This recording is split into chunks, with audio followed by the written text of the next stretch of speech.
আমি খুব খুশি হয়েছি তোমরা এসে। আমার খুব ভালো লাগলো। তুমকে রে দাঁড়াও একবার।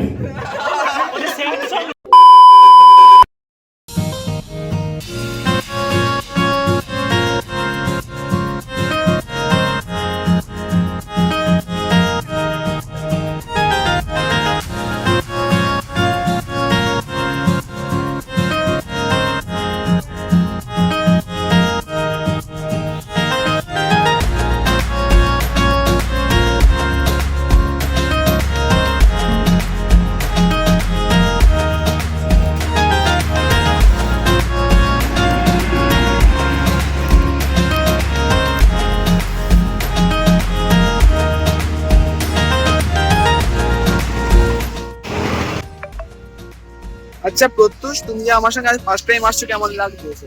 অসাধারণ অসাধারণ, মানে লাইফে এইরকম এক্সপিরিয়েন্স আমার জীবনে এখন অব্দি যা জার্নিটা এটা উপভোগ করেছে আর মানে গল্প লেখার মতো। স্ক্রিপ্ট বলে কথা। এখন আমরা কি করতে এসেছি?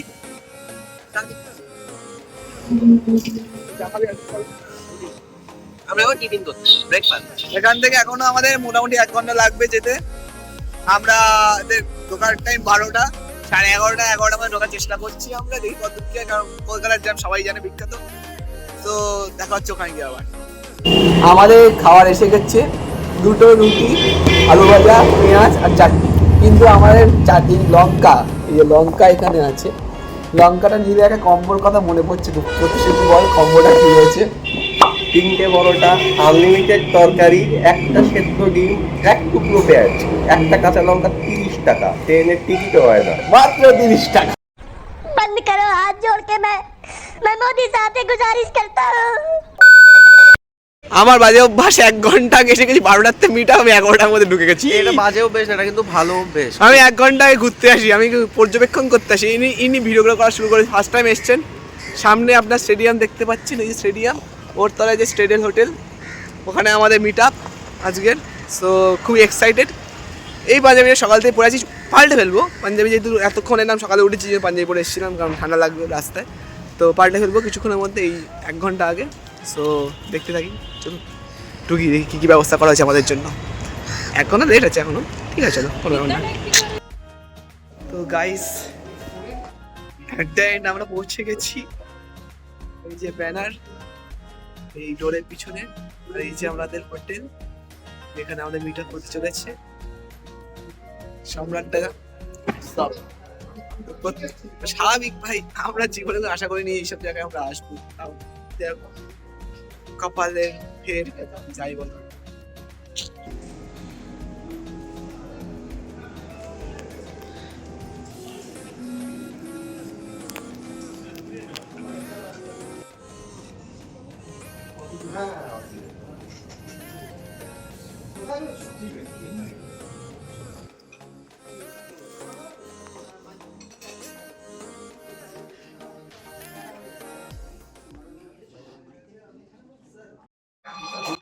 প্রত্যুষ কেমন লাগছে? মানে প্রথমবার এরকম এই যে কি সুন্দর হল, একটা ভাষা এডুকেশন সাথে আমার সাথে খারাপ তোর আছে। पढ़ाई लिखाई में ध्यान लगाओ, IAS बनो और देश को संभालो, लेकिन नहीं तुम्हारी गांड में। আলোচনা করব, গল্প করব, একে অন্যের সঙ্গে পরিচিত হব। আমাদের সঙ্গে বাংলা এডুকেশন কমিউনিটি অধিকাংশ যারা শিক্ষকরা রয়েছেন তারা আজকে উপস্থিত। সঙ্গে আমরা আরো বেশ কয়েকজনকে এমন কয়েকজন মানুষকে পেয়েছি যারা নিজেদের ক্ষেত্রে প্রতিষ্ঠিত, আমাদের খুব আদরের পরিচিত। তো সবার সঙ্গে আমাদের একটুখানি মানে এই টিফিন করতে করতেই আমরা আলোচনাটা শুরু করব। সায়েন্সের ওপরই ভিডিও বানাই। আমাদের চ্যানেলের নাম হচ্ছে সোমস ক্লাসরুম। এখানে শুধুমাত্র আমি যে পড়াই তাই নয়, সেই সঙ্গে সঙ্গে আমি যে সকালে পাবলিশ হবে, রাত 2টোর সময় আমার মেল চলে এলো যে আপনার সমস্ত ডিভাইস থেকে চ্যানেলটা লগ আউট হয়ে গেছে। এখানে তুষার আছে, আকাশ আছে, সৌভিক এবং প্রীতম থেকে শুরু করে যারা আমরা এখানে কোহলি ম্যাম বা যত ক্রিয়েটর আছে, এটা আমরা প্রত্যেকেই জানি যে এই ফিল্ডটা সবসময় আমাদেরকে একটা ইনসিকিউরিটি কাজ করায়। কিন্তু যদি আমরা একজোট হয়ে থাকি, প্রত্যেক পড়ে যাচ্ছে সেই আগেকার সময়ের কথা, যখন আমরা শুরু করেছিলাম মানে 2017 সাল। সেই সময় মনে হয় আমি আর সম্রাটদা দুজনে একসাথেই প্রায় 1 মাস 2 মাস আগে পিছিয়ে আমরা আমাদের যাত্রা শুরু, এবং সেই সময় থেকে দাঁড়িয়ে থেকে আমরা দেখেছি যে education industry Samrat exclusive, friendly teaching, friendly learning, homes classroom, Pritam biology, Calcutta time, এছাড়াও অনেক কোহলি ম্যাডাম রয়েছেন, লাইভ গুরু বাংলা দাদাভাই রয়েছেন, আমাদের ওয়েস্ট বেঙ্গল ব্লগার তুষার দাস রয়েছেন,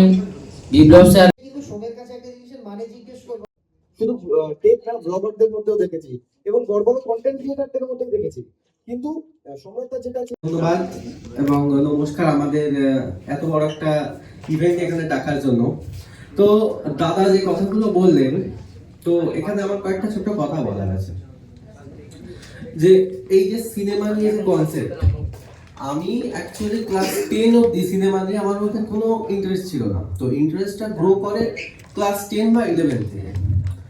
এবার নর্মালি যেটা হয়, আমার বাবা নিজেও একজন টিউশনের টিচার, তো মাধ্যমিক পাশ করি, স্বাভাবিকভাবে সায়েন্স নিয়ে ভর্তি। তো 11-12 সায়েন্স নিয়ে পড়তে পড়তে এইসব দিকে একদমই যেটা স্বাভাবিক হয় মন দিতে দিতে না। তো আমি তারপর 2024-এর প্রথমে ফার্স্ট আসি অডিশন দিতে আকাশ আটের। তো দিনটা আমার এখনো মনে আছে, 7ই ফেব্রুয়ারি। তো ওখান থেকে কল আসার কিছুদিন আগে ওখান থেকে কল এসেছিল আমার সম্ভবত ফেব্রুয়ারি মাসের লাস্টে। তো 14ই ফেব্রুয়ারি দাদার সাথে আমার দেখা, এবং সেখান থেকে আমি কিন্তু এই আমাদের প্রথমে একটা ওয়েব সিরিজের কথা ছিল।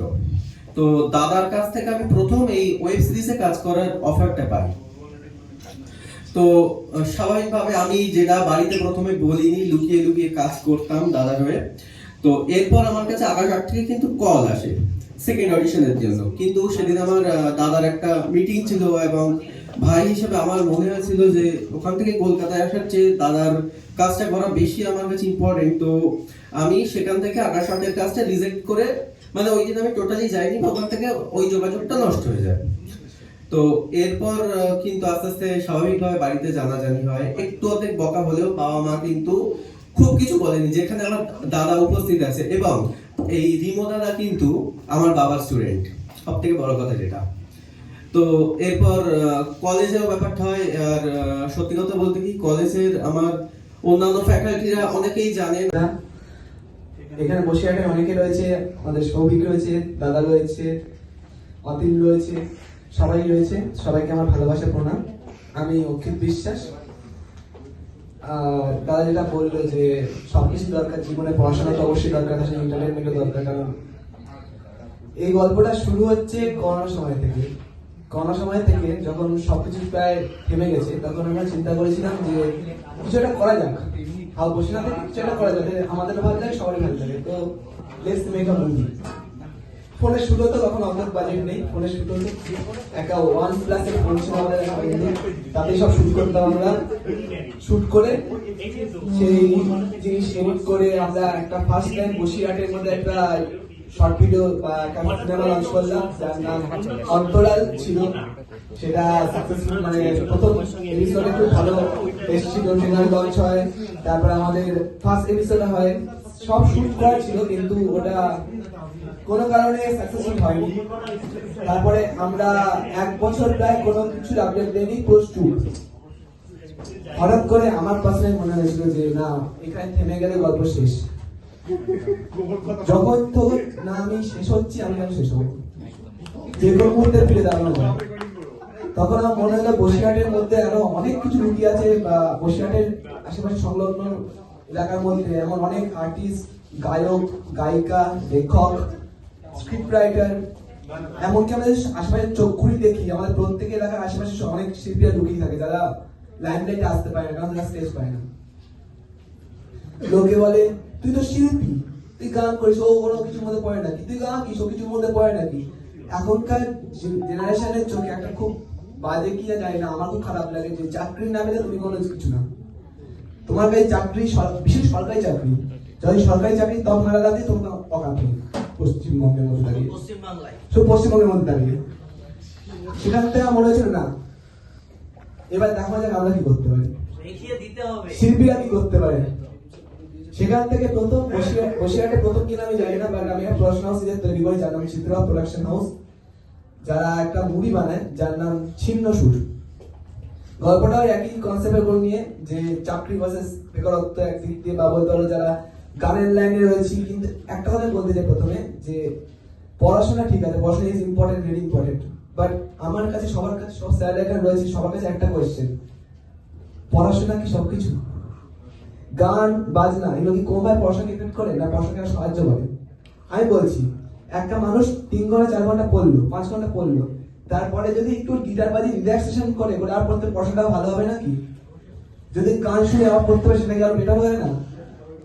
মানুষ কি করে, বাবা মারা বিশেষ করে পড়াশোনা খারাপ হয় বলে বাবা মারা মানুষের কাছ থেকে ওই গিটার, নাচ, গান, আঁকা সব সরিয়ে দেয়। তুই শুধু পড়, আর কিছু না, তুই শুধু পড়ে যা, তোর নাম্বার পেতে হবে। এই করতে গিয়ে মানুষের ডিপ্রেশনের বেরোবার জিনিসটাই, যেটা মানুষ বলে ডিপ্রেশন থেকে রিল্যাক্স পাবে, সেটাই আমার বাবা মা কেড়ে নেয়। তারপরে কি দাঁড়ায়? সুসাইডের সংখ্যা বাড়ে আর মর্গের সংখ্যা বাড়ে, কারণ তাদের ডিপ্রেশন বের করার জায়গা নেই। আর এখনকার ছেলেমেয়েরা বাবা মাদের বন্ধু বানাতে পারে না, তাহলে একটাই কারণ ওটা, যখন ছেলেমেয়ে দেখছে বাবা মার কাছে প্রিয় জিনিস কেড়ে নিচ্ছে, কি করে বন্ধু হবে? এই কারণেই এখন সুসাইডের সংখ্যা এত বাড়ছে, মর্গের লাশের সংখ্যা এত বাড়ছে। এই জায়গা থেকে আমার সিনেমায় বানানো ছিন্ন সুর, যে পিঠ যখন দেয়ালে ঠেকে যায় তখন ঘুরে দাঁড়ানো ভগবান একটা সুযোগ দিয়ে দেয়, যে ঘুরে দাঁড়াও, দেখি দাও তুমি কি করতে পারো। সেখান থেকেই আমার ছিন্ন সুরে বানানো। অতীম আছে আমার কাস্ট মেম্বারদের মধ্যে একজন ইম্পর্টেন্ট কাস্ট, অতীম আছে, প্রত্যুষ আছে আমার স্ক্রিপ্ট রাইটার, যাদের ছাড়া আমি এটা বানাতে পারতাম তাদের নাম নেওয়া অবশ্যই দরকার, যারা আজকে উপস্থিত হতে পারেন। কারণ তার মধ্যে আমাদের ডিরেক্টর সায়ন সরকার, আমাদের এমডি সায়ন্তন নাথ, আমাদের টিওপি বর্ণব্রহ্ম, ক্যাশিয়ার প্রত্যুষ দে, ক্যাশিয়ার আমাদের সৌমদীপ রয়। যাই হোক, আমাদের কাছে সম্রাটদা কিন্তু অনেক মানে আমি প্রচুর দিন ধরে ফলো করি, যদিও আমি এই ইয়ারে রিসেন্ট আমি এইচএস পাস আউট, অ্যান্ড আমার বয়স অনেক কমই, যেটা আপনারা হয়তো বুঝতে পারছেন না। তো সিরিয়াসলি সম্রাটদার বাংলা সাজেশন অনেকটাই হেল্প করেছে আমাদের, অ্যান্ড শিক্ষক হিসাবে, দাদা হিসাবে, সব হিসাবেই সম্রাটদাকে আমার খুবই ভালো লাগে। অ্যান্ড একসাথে কত দেবে সম্রাটকে? সম্রাটদা যেহেতু সাজেশন দেন, আমি সেই হিসাবে কোনোদিন সাজেশন বেসে পড়াশোনা করি না। আমি পরীক্ষার পরে বাড়ি আসার পরে দেখি, মানে সলভটা দেখি যে কি হয়েছে, মানে আমার আলটিমেটলি কতটা মার্কস আমি তুলতে পেরেছি, এই হিসাবে আমি দেখেছি। এখন বর্তমানে কলেজে এসে অনলাইনের সাহায্য অবশ্যই নিতে হয়, বাট সেটা আমার এইচএস এর আগে ছিল না। তো যাই হোক, আজকে আমার ইন্ট্রোডাকশন এই অবধি শেষ করছি। থ্যাংক ইউ তোমাকে। এবার যারা এই ইভেন্টকে কোনো পাত্তাই দেননি বা মনে করে ঠিক আছে উত্তর দেবো না, তাদেরও ধন্যবাদ, তারাও তাদের জায়গাতে সেরা, তারা উত্তর সুবৃদ্ধি করুক, এটুকু চাইবো। আর যারা এসছেন যে ক্ষেত্র থেকে, প্রত্যেককে ধন্যবাদ জানাচ্ছি। এবার আমার যেটা মূল বলবার সেটা হলো, আমার অনেক দিনের ইচ্ছে ছিল, আমার বহু দিনের ইচ্ছে ছিল, বাংলা এডুকেশনাল কমিউনিটি এগোবে, তারা একটা জায়গাতে আসবে। আমি ইউটিউবেও বলে দিয়েছিলাম যে ইউটিউব ইভেন্টে আমি সবাইকে এক জায়গায় করব, সবাইকে হয়তো পারিনি। আজকের দিনে আমি এটার জন্য নতমস্তকে ক্ষমা চাইছি, যে যেহেতু আয়োজন সামান্য, একটা লিমিটেড প্লেস, আমরা চাইলেও প্রচুর কন্টেন্ট ক্রিয়েটারদের আমন্ত্রণ জানাতে পারিনি। অনেকে আছেন যারা আজকে আসলে আমরা সমৃদ্ধ হতাম, তাদের হয়তো আমি জানাতেও পারিনি, অনেকের সঙ্গে যোগাযোগ হয়নি, আগামীতে তাদের নিশ্চয়ই ডাকবো। আমি ধন্যবাদ জানাবো মৌলিক লাইব্রেরিকে, কারণ আমি যখন এই পদক্ষেপ গ্রহণ করলাম, একটু ছোট করে অনুষ্ঠান করবো ভেবেছিলাম, তারা আমাকে যে সহযোগিতাটুকু করেছেন তার জন্য আমার মনে হয় আজকের অনুষ্ঠানটা এত সুন্দর হয়েছে, আমরা এত সুন্দর একটা ভালো জায়গাতে আসতে পেরেছি, আপনাদের জন্য আমরা সবাই মিলে রয়েছি, এটা একটা ভালো দিক। আর আমাদের যে বইগুলো আছে, যেটা বেসিক্যালি আমি লিখি ছাত্রছাত্রীদের জন্য, তো আপনারা যারা রয়েছেন, তোমরা যারা রয়েছো, প্রত্যেককে আজকে তার সাবজেক্ট আমি দিয়ে দেব। এমনকি যারা এডুকেশনে মানে এই সংক্রান্ত ভিডিও বানাচ্ছেন না বা বানাচ্ছ না, তোমরাও নিয়ে যাবে, ভাই বোন যারা আছে তাদের মধ্যে বইগুলো দেবে। এটা মানে আমার বইয়ের প্রমোশন নয়, এটা আমার গর্ব যে আমার একটা বই আছে, আমরা একটা বই লিখি। এখানে সোমনাথও আমাদের একটা বইয়ের সঙ্গে যুক্ত, আগামীতে ওর বই আসছে, থার্ড সেমিস্টারে 11-এর ক্লাস প্রায়, হ্যাঁ ওটা চলছে। মিঠুন স্যারের বই রয়েছে, অন্যান্যদের আমি তাদেরও আওতায় আনার চেষ্টা করছি। আর ম্যাডামও আমাদের চিন্তায় রয়েছেন, কারণ একটা সেটআপ যখন থাকে না লেখকদের, নতুন করে লেখক নেওয়াটা একটা চাপের হয়ে যায়। তো সবাই গুণীজন প্রীতিজনেরা রয়েছেন, আপনারা এসছেন, তোমরা এসছো, এটা আমার কাছে খুব গর্বের। আর মৌলিক লাইব্রেরি এই অনুষ্ঠানটার ক্ষেত্রে বহুল অংশে সাহায্য করেছে, যে জন্য আজকের অনুষ্ঠানটা আরো বর্ণাঢ্য হতে পেরেছে।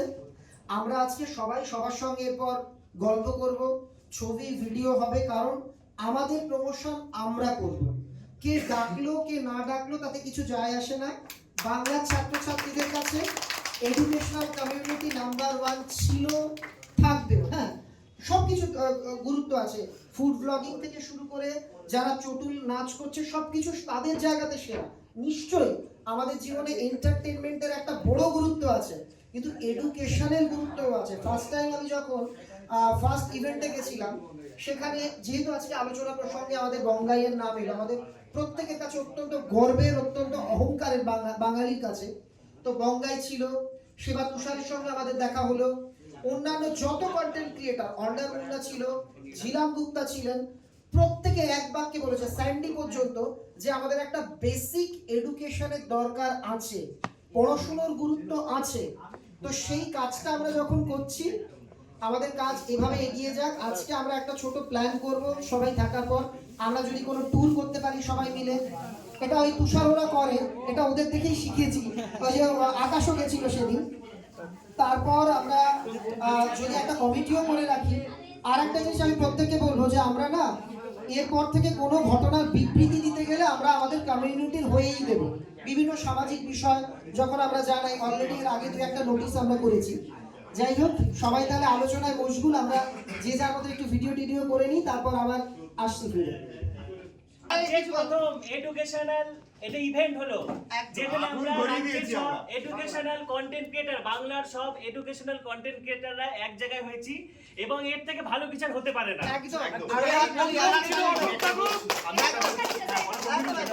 আজকে যাদের জন্য আমরা সবাই এক জায়গায় এসেছি, সেই প্রিয় ছাত্রছাত্রীদেরকে নিয়েও একদিন আমরা কিন্তু আমরা একটা ইভেন্ট একসাথে কিন্তু, একদম আমরা একেবারেই নগণ্য অচল। আর আমাদের সহযোগিতা করবার জন্য, অনুষ্ঠানটা এত বর্ণাঢ্য করবার জন্য মৌলিক লাইব্রেরিকেও আমরা অনেক অনেক ধন্যবাদ জানাই সবার তরফ থেকে।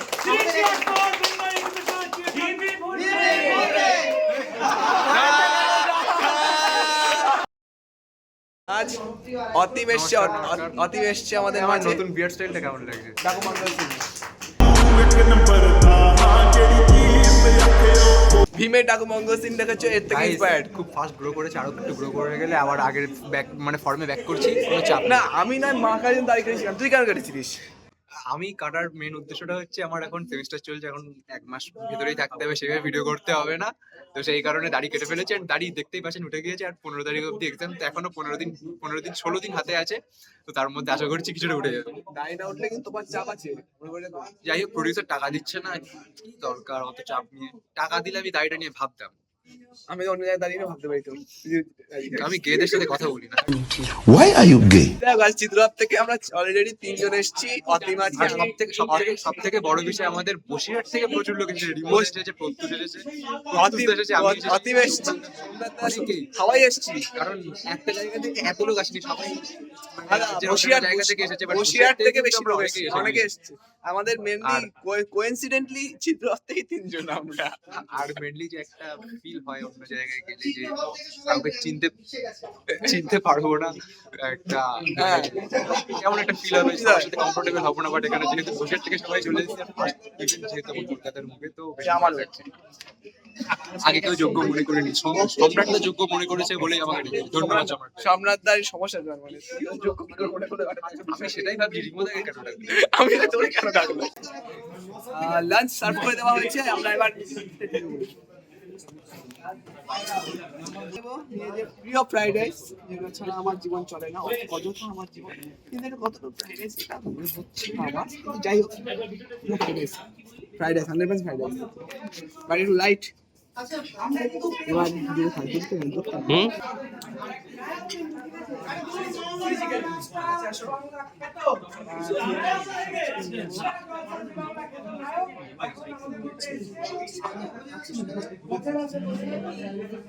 শুনেছি এটা খেতে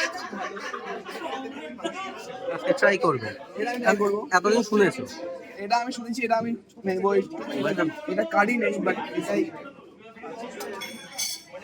এটা আমি জানি না।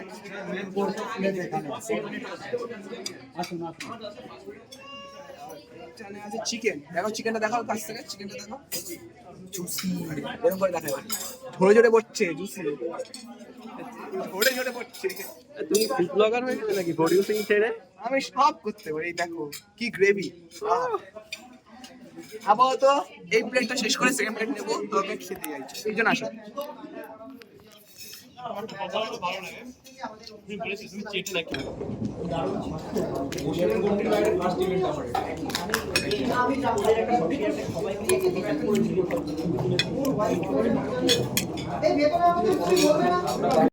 সো আমাদের মেইন কোর্স ডান, এবার শুরু করছি ডেজার্ট।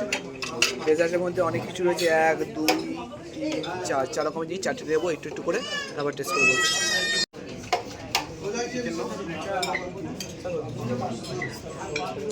এটা কি আছে দাদা? মিহিদানা।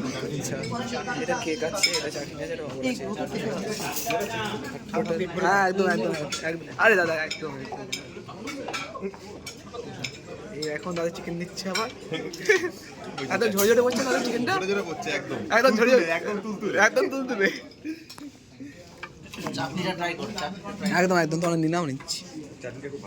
চাটনির ডিমান্ড রয়েছে বাজারে, সারা জীবনই তাই চাটনি পাপড়ের ডিমান্ড।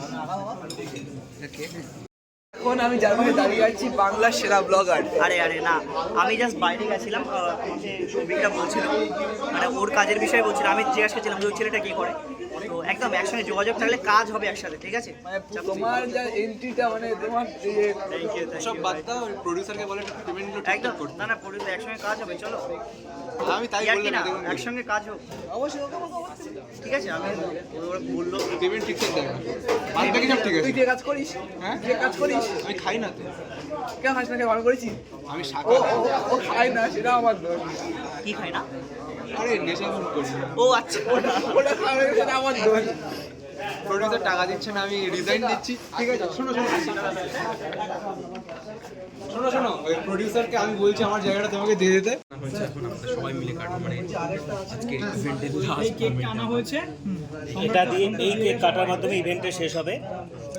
এই দুটি dam dam dam. Fine, slide আসুক, তারপর এটা ধরবো না, খেয়ে নাও সবাই মিলে কেটে। তো আমি লাইভটা শেষ করে দিই, ওটা দাও। হ্যাঁ, লাইভটা শেষ করে দাও। দেখি এবার আমাদের অনুষ্ঠানটা মানে আমরা শেষের পর্যায়ে চলে এসেছি। কেক কাটা হয়ে গেল, অনেকক্ষণ ধরে আমরা কেউ পান টানলে পান খেতেছে, পান খেতে।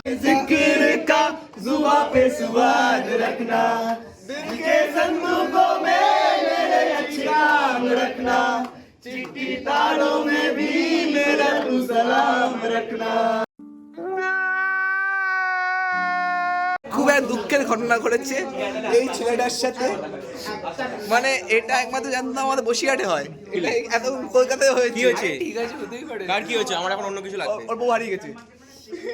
আমার বউ পালালো আষাঢ় মাসে। সো আজকে আমাদের প্রথম কলকাতা ইভেন্ট অলমোস্ট শেষের পথে। আমরা এখন লাউঞ্জে বসে আছি, একটু পরে বেরোবো। তো আমি অনেক ইভেন্টেই গেছি, প্রত্যুষের ফার্স্ট ইভেন্ট আমার সাথে। কেমন লাগলো? অসাধারণ অসাধারণ, ভাষায় প্রকাশ করা যায় না। জোরে একটু। অসাধারণ, জাস্ট অসাধারণ, ভাষায় প্রকাশ করার মতো না, খুব সুন্দর। এইখানে আমরা সঙ্গে ছিল অনেক স্যাররা, যারা ইউটিউবারে বড় বড় চ্যানেল আছে যাদের, বা যারা এতদিন বছর ধরে ছাত্রদের অনলাইন শিক্ষা ব্যবস্থা, অফলাইন অনলাইন দুভাবে শিক্ষা ব্যবস্থা দিয়ে এসছে। তো তাদের মাঝখানে আমরা খুবই নগণ্য, আমাদের বলতে গেলে কোনো কিছুই নেই, কেউ চেনেও না সেরকম, কিন্তু এসছিলাম, ভালো লাগলো, আনন্দ পেয়েছি, মজা করেছি। এই যে এই চলে যাচ্ছে, সম্রাটদা বেরিয়ে গেল, সোমনাথদা বেরিয়ে গেল আমাদের, আমরা বেরোবো। চলো যাওয়া যাক। হ্যাঁ, টা টা টা।